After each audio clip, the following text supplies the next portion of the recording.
आजकल social media के stars जो हैं वो बड़े पॉपुलर हैं। दो ऐसे लोग जिनसे पूछा गया कि पाकिस्तान और भारत के दरमियान जो इस वक्त सिचुएशन चल रही है और भारत ने जो धमकी दी है और वगैरह वगैरह सारी बात उनसे की गई, उनका क्या जवाब था ये मैं आपको जरा दिखाना चाहता हूं। जन्नत मिर्जा नामी एक लड़की है, जन्नत मिर्जा उसका नाम है। दिखाएं जी जन्नत मिर्जा। ये जी बड़े सब्सक्राइबर हैं इस लड़की के।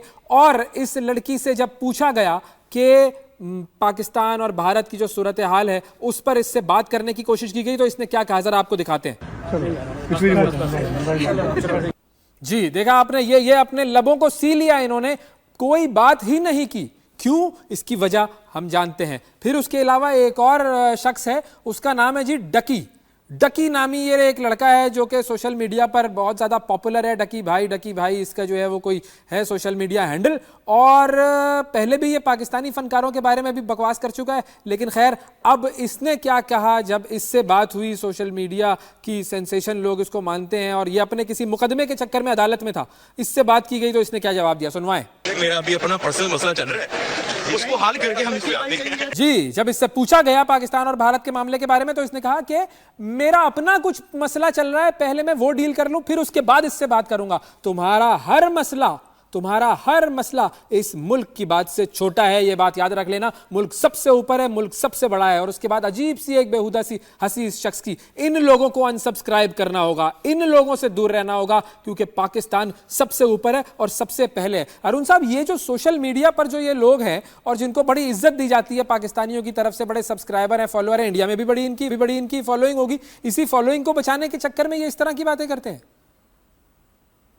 जी बिल्कुल ऐसे ही है वैसे। और आप देखिए कि ये जो खातून है जन्नत मिर्ज़ा, इनके कोई मेरे ख्याल में 2.5 करोड़ किस्म के फॉलोअर्स हैं। टिकटॉकर हैं ये एक्चुअली, इनका मेन प्लेटफॉर्म जो है टिकटॉक है। और ये लंदन में इनसे किसी सहाफ़ी ने सवाल किया था और यही नहीं पिछले 2-3 दिन की बात है। तो जिस किस्म का इन्होंने रिएक्शन दिया उसके ऊपर मैं तो कुछ खास हैरान नहीं हुआ, क्योंकि मैं इन टिकटॉकर किस्म के अफराद से कोई ख़ास इंटेलेक्चुअल डेप्थ की उम्मीद भी नहीं रखता। मेरे ख्याल में जन्नत मिर्ज़ा जिन्होंने अपनी ये सारी कमाई ही बनाई है इन टिकटॉक वीडियो से, जहां उनको बोलने की कुछ ज़रूरत पड़ती नहीं, मुंह तो कभी खोला नहीं, किसी मुद्दे के ऊपर, किसी इशू के ऊपर कोई अच्छी इंटेलेक्चुअल बात तो की नहीं, सिर्फ परफॉर्मेंस करके दिखाई, वो भी प्री रिकॉर्डेड किस्म के ट्रैक्स के ऊपर। तो उनसे क्या एक्सपेक्ट कर सकते हैं कि उनको ये बात समझ में भी आएगी या नहीं? उनको नज़र आएंगे सिर्फ अपने इंडिया के फॉलोअर्स। और उन्होंने उसी हिसाब से बात की और वाकई क्या बात की कि हैरानगी होती है, मुझे हैरत होती है। फिर ये जो डक्की भाई हैं, बेहुदा वीडियोस बना बनाकर ये खुद आज जो है अदालत के चक्कर लगाने पर मजबूर हैं। तो उनसे कोई पूछे कि भाईजान, जिस मुल्क में आप रहते हो, जिस मुल्क के आपके फॉलोअर्स हैं, 8 लाख मेरे ख्याल में फॉलोअर्स हैं या 80 लाख फॉलोअर्स हैं, खुदा जाने, लेकिन जो भी हैं वो पाकिस्तान से ही आपने अपने काम का आगाज़ किया। लाहौर के शहर में आप रहते हैं, यहाँ आपकी फैमिली है, यही आपकी आइडेंटिटी है, ग्रीन पासपोर्ट अभी भी आपके हाथ में है। तो फिर मुझे ये बताइए कि ये मसला आपका मसले से छोटा मसला तो नहीं है, ये तो पूरे पाकिस्तान का मसला है। आप क्यों इस पे कमेंट करने से घबरा रहे हैं? सिर्फ इसीलिए क्योंकि आपको ये डर है कि इंडिया के जो मजा लेने वाले आपके फॉलोअर्स हैं, जिनको आपको देख के बड़ा मजा आता है, वो जो है वो ये आपके इस कमेंट से कहीं आपको अनफॉलो ना कर दें।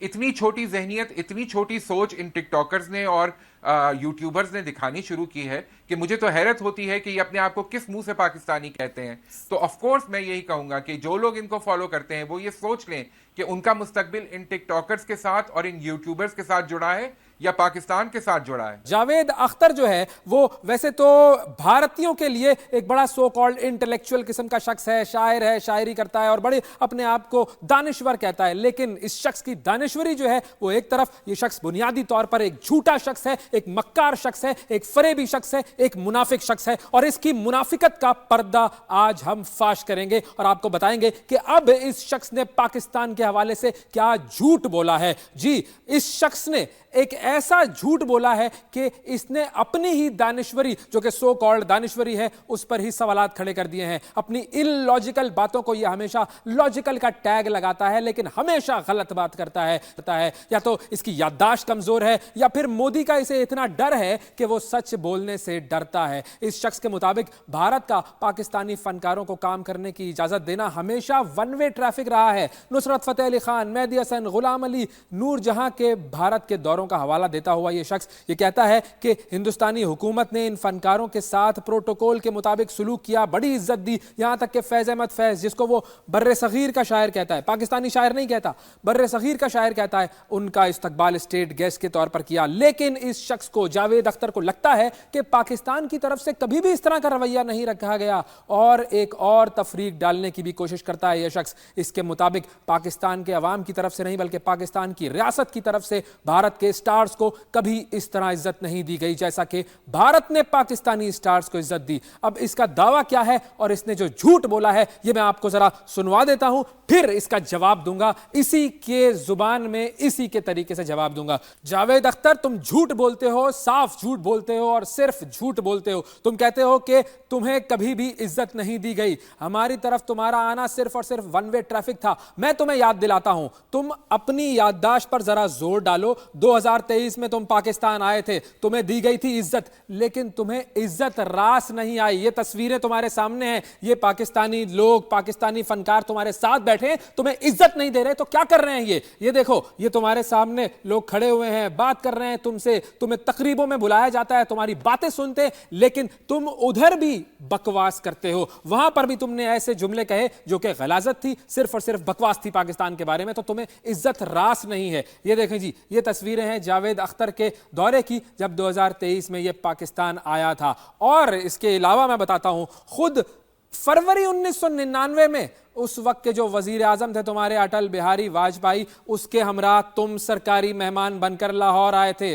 तुम्हारे साथ कौन कौन था मैं तुम्हें याद दिला देता हूं। देवानंद, शत्रुघ्न सिन्हा, सुतेश गुजराल, मल्लिका साराभाई, कुलदीप नायर और कपिल देव भी तुम्हारे साथ था। और उन सबको उस वक्त के वजीर आजम नवाज शरीफ की हुकूमत ने सरकारी मेहमान का दर्जा दिया था। ये इज्जत नहीं है तो क्या है। ठीक एक साल पहले बॉलीवुड के पेशावर में पैदा होने वाले जो आइकॉन है दिलीप कुमार, उसको पाकिस्तान का सबसे बड़ा सिविल अवार्ड निशाने इम्तियाज मिला था। वो किसने दिया था? वो इज्जत हमने दी थी दिलीप कुमार को। फिर 2004 में जगजीत सिंह पाकिस्तान आकर उसने परफॉर्म किया था। 2010 में वजीर आजम जो थे यूसुफ रजा गिलानी, उन्होंने लता मंगेशकर को बतौर सरकारी मेहमान पाकिस्तान मदऊ किया था। ये सब कुछ था, वो आई नहीं थी। हमेशा जब भी तुम आए हो हमने इज्जत दी है, लेकिन तुम्हारी बकवास जो है वो हमेशा जारी रहती है, सिर्फ और सिर्फ ये साबित करने के लिए कि तुम्हें तो ये भी याद नहीं रहेगा कि तुम मुंबई में फ्लैट नहीं खरीद सकते थे क्योंकि तुम उस वक्त मुसलमान थे। अब तो तुम मुल्हिद हो चुके हो, तुम कहते हो कि मेरा ना दीन से कोई राब्ता है ना कोई वास्ता है।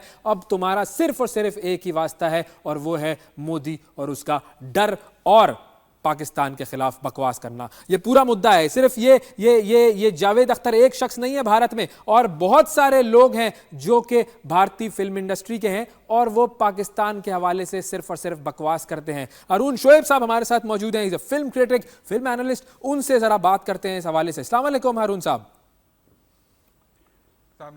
कैसे हैं आप? ठीक है सर, मैं तो इस वक्त बहुत गुस्से में हूं। आपने देख ही लिया होगा कि मेरी क्या इस वक्त सूरत हाल है। झूठ बर्दाश्त नहीं होता। असल मामला ये है, ये क्या हो गया ये जावेद अख्तर को इस उम्र में इस तरह की ये बातें कर रहा है जैसे दुनिया को कुछ पता ही नहीं है कि कौन इज्जत देता है और कौन इज्जत नहीं देता। What do you think?